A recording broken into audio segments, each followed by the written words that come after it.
You weren't watching anything about a woman in a room. It's about ant torture and the like. Gruesome stuff, yes, but nothing like what you described. He pulls his hat over his eyes and buttons his coat. He wants to make a hasty exit. Watch yourself, he crows, pointing in my direction and looking out at the rain, backing toward it. She's trouble. He makes a mad dash for the door, pushes it open, and runs like a bolt. I eat my popcorn. Throughout the next entry, our author gets curious and decides to watch Joyce again. Another day rolls around, and as I unlock my facility, I am tempted to view the tape again. It is a morbid curiosity, or as Poe put it, the imp of the perverse. Joyce is an imp, all right. She's the devil in disguise. Joyce is staring at me. She looks chipper as I carry her over to screening room 4 and pop her in the slot. She was in the vault last night, I'm sure. I'd planned on showing her, but I hadn't taken her out yet. Lawyers still hadn't cleared her safe release. I'm not sure if I feel safe showing her myself. She might be too dangerous, even for me. Hello, I whisper as the film starts. This time there are no disturbances. Joyce gets up and walks out the door. The same door I saw earlier leading out to the yard. She beckons for the camera to follow her, and like an obedient pet, it does. Now I catch a new perspective. On the lawn is a white trash bag, framed ever so quaintly by a hedge of juniper bushes and a lattice fence. The suburban paradise is disrupted by Joy's footsteps on the lawn. She nears the trash bag, kneels and touches it. Looks at her hand almost in disbelief. There's something inside, something large. She moves everything into place and the scene is set. She lugs the bag over her shoulder and drops it into the barrel. A violent hissing sound is produced and a cloud of steam comes from the vat's insides. She cautiously backs away until the noise and fumes subside. She takes the lid, twists it on, making sure it's sealed, then goes to work with the shovel. For an indeterminate amount of time, she messes up the grass, creating a hole that's so deep she can step into it and disappear.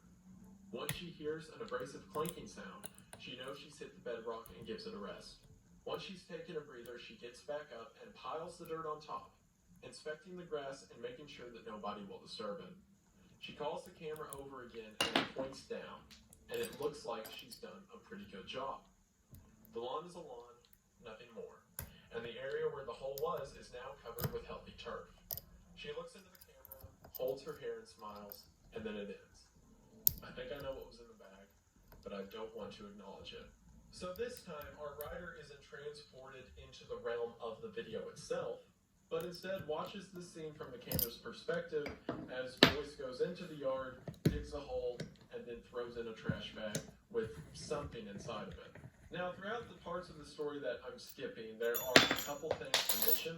One of them being that after watching Joyce for the first time, the writer says that they begin seeing visions of Joyce throughout the theater, as if whatever spirit was inside of the tape has been released and is now haunting the theater itself.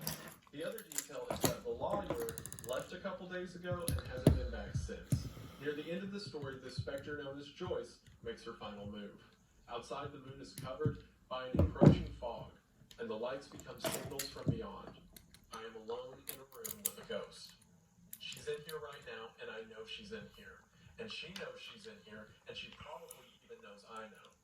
The lithe specter, as I mentioned earlier, had been making small cameos around the premises for a week or so before now. Now she is approaching me at an unprecedented rate, making her presence known. She materializes before me. It is a slow process.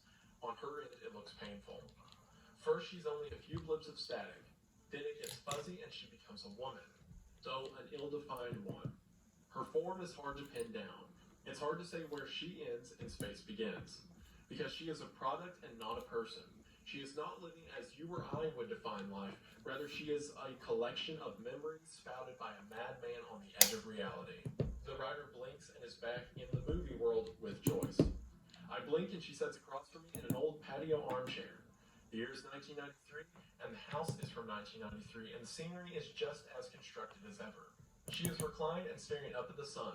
It's a calm day and the weather is slow, and the grass is lush and alive. 3 yards from my chair, there's a large hole. On its outer rim, there's a white plastic trash bag. 2 feet from that, there's a barrel filled with a steaming liquid. Joyce pauses, looks over the bag, grins at me. Want to have a look? With a flutter of her eyelashes, she beckons. I know you want to see it. Don't lie to me. I know you. You're a vulture. You live on the sick and the macabre. You have no limits. What's one dead body, one hole filled with dirt, one pleasant day captured forever? She stands and sets her drink on the table, then looks down. As much as I don't want to, as much as every fiber of my being is telling me I shouldn't, I succumb to the inevitable and follow suit. I join her at the edge of the hole, and she grasps the strings of the bag, pulls them apart. My eyes are drawn to the opening. Inside is the body of my lawyer, dismembered and deformed. He is screaming, but no sound is coming from his lips, which have been acidically charred. His scalp is bare, his teeth are loose, his arms and legs are everywhere. Though the sight horrifies me, I do not react. Perhaps it is a property of this dream world, this nether reality. Perhaps to react to the sight would be to break the script. Whatever the reason, I stand next to Joyce and look into the bag, and my mind is devoid of thought. My body devoid of action. She ties the bag shut and dunks it in the barrel. A violent hissing sound escapes. The year is 1993, and I'm witness to a murder. Joyce takes her shovel and fills the hole up, taking extra care to keep the grass flat and featureless, knowing that the hole is so deep that nobody will find it, that her husband has been plucked from the future and brought to the past, that at last she is at peace. She watches me with a quiet look. We have a mutual understanding now. The year is 1993, and Joyce fades into the background. So much static and so many particles across a cathode ray. It is the present, and I am standing behind the counter. So this ghost of Joyce drags our writer back into 1993, again the movie setting that she was originally seen in. And it seems, just as Joyce did with the writer, that Joyce did the same to the lawyer and now murdered him in 1993. As the writer says, plucked from time and brought back here to die.